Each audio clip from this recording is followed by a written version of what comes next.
আসসালামু আলাইকুম। Hello everyone, আপনারা সবাই কেমন আছেন? রমজানের দিন সবাই তো ভালো থাকারই কথা, কেননা ইবাদতের দিন। ইবাদতের সবাই নামাজ কালাম পড়বে, রোজা রাখবে এবং ইফতারির সময় হলে সবাই একটু ব্যস্ততার মধ্যে কিভাবে দিন কেটে যায় বলাই যায় না।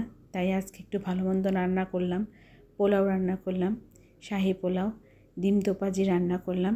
ডিম দিয়ে দোপাজি রান্নাটা পোলাও দিয়ে খেতে খুব ভালোই লাগে। তাই আজকে ছেলের যে ইফতারির সময় এগুলো খাবে এবং একটি বিশেষ অতিথি এসেছিল, আমার বোনের জামাই এসেছিলো, তাদের জন্য রান্না করলাম যে এক কাজে দুই কাজ হয়ে যাবে।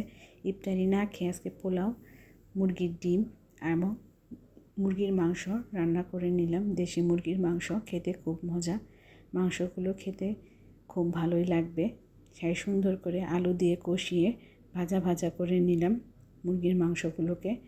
আলুর সাথে আলুও দিয়েছিলাম এবং একটু ঝাল করে রান্না করেছিলাম, কেননা ঝাল করে রান্না করলে মুরগিটা খেতে খুব ভালো লাগে। তার সাথে একটু ইলিশ মাছ ভেজে নিয়েছিলাম। ইলিশ মাছ ভাজাটা তো পোলাও দিয়ে খেতে গেলে একটু ভালোই লাগে, তাই হলুদ মরিচ মাখিয়ে সরিষার তেলে ইলিশ মাছ ভেজে নিয়েছিলাম। এই পাশ ওপাশ ভালোভাবে ভেজে নিলাম, কেননা সেই ইফতারির সময় খেতে গেলে একটু আগে ভাগে না করে নিলে কাজগুলো ঠিক মতন করে করা যায় না এবং সবগুলো উল্টাপাল্টা হয়ে যায়। তাই আস্তে আস্তে সময় করে নিয়ে এগুলো সব ভেজে নিলাম এবং মেহমানও এসে পড়বে, তাই তাড়াতাড়ি করে এগুলো করে নিলাম।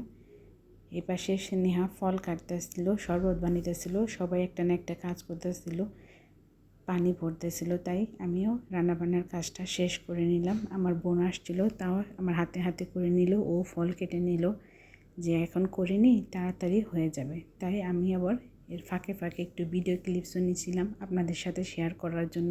কার কার ইলিশ মাছ খেতে ভালোবাসেন, তার সাথে বেগুন ভাজাও ছিল, কেননা ভোর রাতে খেতে হবে ভাত, ইলিশ মাছ ভাজা, বেগুন এবং রুই মাছ ছিল। রুই মাছটা আমি ভিডিও করতে ভুলে গিয়েছি। করলা ভাজি রান্না করেছিলাম, ডাল রান্না করেছি, এইগুলো দিতে মনে নেই। তাই সবাই ভালো থাকবেন, সুস্থ থাকবেন এবং রমজান মাসে ইবাদত বন্দেগীর মধ্য দিয়ে জীবনটা সুখময় হোক, সবাই ভালো যাক, এটাই আল্লাহর কাছে একমাত্র দোয়া। আল্লাহ হাফেজ।